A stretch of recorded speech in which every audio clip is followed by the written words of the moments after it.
Hello friends, एक बार फिर से स्वागत है आपका अपने YouTube channel creative health care में। मैं हूं आपका फार्मासिस्ट दानिश और आज हम बात करेंगे कोलिस्टिन सल्फेट ओरल सस्पेंशन के बारे में। फ्रेंड्स, कोलिस्टिन सल्फेट ये एक पॉलीपेप्टाइड क्लास की एंटीबैक्टीरियल और एंटीडायरल मेडिसिन होती है।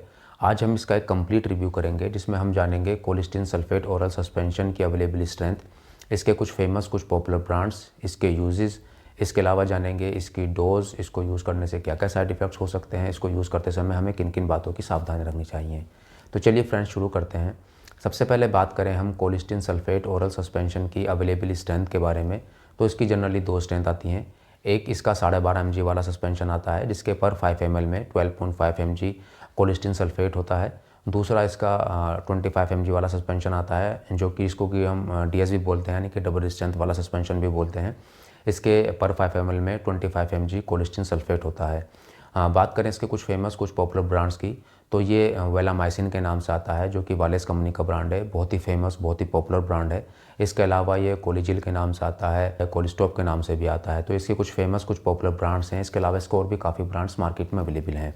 अब बात करें हम कोलिस्टिन सल्फेट ओरल सस्पेंशन के यूजेस की, तो कोलिस्टिन सल्फेट ओरल सस्पेंशन को बच्चों में पेट और आंतों के बैक्टीरियल इन्फेक्शंस जैसे कि डायरिया यानी कि दस्तों को ठीक करने के लिए यूज़ किया जाता है। दस्त बच्चों में बहुत ही कॉमनली होने वाला इन्फेक्शन होता है जो कि कॉन्टामिनेटेड वाटर के पीने से हो जाता है या कॉन्टामिनेटेड खाने से हो जाता है। तो डायरिया के इलाज में कोलिस्टिन सल्फेट को बच्चों में बहुत ज़्यादा यूज़ किया जाता है। स्पेशली जो ग्राम नेगेटिव बैक्टीरिया के इन्फेक्शंस होते हैं जैसे कि एस्केरिशिया कोलाई या शिगेला या जो सैल्मोनेला बैक्टीरिया होते हैं, उन इन्फेक्शन के कारण जो बच्चों में डायरिया हो जाता है, उस डायरिया के इलाज में कोलिस्टिन सल्फेट ओरल सस्पेंशन को बच्चों में दिया जाता है। जनरली इस सस्पेंशन को बच्चों में जब दिया जाता है जब दूसरी मेडिसिन से बच्चों में डायरिया ठीक नहीं होता है। जैसे कि बच्चों को अगर ऑफ्लॉक्सासिन देते हैं या मेट्रोनिडाज़ोल देते हैं, उससे बच्चों के जब डायरिया यानी कि 10 बच्चों के ठीक नहीं होते हैं, जब कोलिस्टिन सल्फेट को बच्चों को दिया जाता है। बात करें इसके दूसरे यूजेस की, तो इसको यूरिनरी ट्रैक्ट इन्फेक्शंस के इलाज में भी बच्चों में दिया जाता है और निमोनिया के इलाज में भी बच्चों में दिया जाता है। बट इसका जो सबसे ज़्यादा यूज़ बच्चों में किया जाता है वो पेट और आंतों के इन्फेक्शन जैसे कि डायरिया के इलाज में ही इसका ज़्यादा यूज़ किया जाता है। बात करें इसकी डोज़ की, तो फ्रेंड्स ये एक प्रिस्क्रिप्शन मेडिसिन होती है। इसको डॉक्टर से कंसल्ट करने के बाद ही यूज़ करना चाहिए। बच्चों में इसकी डोज़ होती है वो बच्चों के वज़न से निकाली जाती है। बच्चों में इसकी जो जनरल डोज़ होती है वो 5 mg से लेकर 15 mg पर केजी पर डे होती है, जिसको कि 3 डोज में डिवाइड कर दिया जाता है।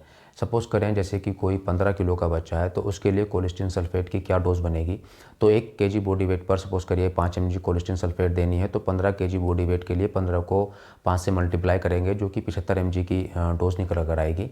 यानी कि 15 किलो के बच्चे को एक दिन में 75 mg कोलिस्टिन सल्फेट देना होता है, तो उसको हम 3 डोज़ में डिवाइड करेंगे।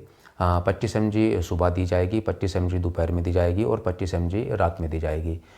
इस तरह से इसकी बच्चों में डोज होती है और इसको हमेशा खाना खाने के बाद पानी से ही दिया जाता है। बट अगेन ये एक प्रिस्क्रिप्शन मेडिसिन होती है, इसको बिना डॉक्टर से कंसल्ट किए कभी यूज़ नहीं करना चाहिए। अब बात करें कोलिस्टिन सल्फेट ओरल सस्पेंशन को यूज़ करने से क्या क्या साइड इफ़ेक्ट्स हो जाते हैं, तो इस ओरल सस्पेंशन को यूज़ करने से कुछ साइड इफ़ेक्ट्स भी आ जाते हैं। जैसे कि बच्चों में उल्टी का होना, मतली का होना, चक्कर घुमेर का आना, पेट में दर्द होना, पेट ख़राब हो जाना, भूख में कमी का होना, मांसपेशियों में कमज़ोरी महसूस करना, ज़्यादा मात्रा में देने से या ज़्यादा लंबे समय तक देने से किडनी डैमेज भी हो सकती है या कोई भी एलर्जिक रिएक्शन हो सकती है। अगर कोलिस्टिन सल्फेट ओरल सस्पेंशन को बच्चों को देने से इस तरह के साइड इफ़ेक्ट्स आते हैं तो आपको तुरंत अपने डॉक्टर से ज़रूर कंसल्ट कर लेना चाहिए। अब बात करें इसके प्रिकॉशंस की, तो अगर कोई बच्चा एलर्जिक है कोलिस्टिन सल्फेट मेडिसिन को लेकर, उस कंडीशन में कॉन्ट्राइंडिकेटेड सस्पेंशन होता है। इसके अलावा जिन बच्चों को लीवर से संबंधित या किडनी से संबंधित कोई भी डिजीज़ होती है, ऐसे बच्चों में भी ये कॉन्ट्राइंडिकेटेड सस्पेंशन होता है, इसको दिया नहीं जाता है। तो फ्रेंड्स इस सस्पेंशन को यूज़ करते समय इन बातों की सावधानी रखनी चाहिए। तो फ्रेंड्स आज हमने बात करी कोलिस्टिन सल्फेट ओरल सस्पेंशन के बारे में। अगर आपको वीडियो अच्छी लगी है तो वीडियो को लाइक करें, शेयर करें।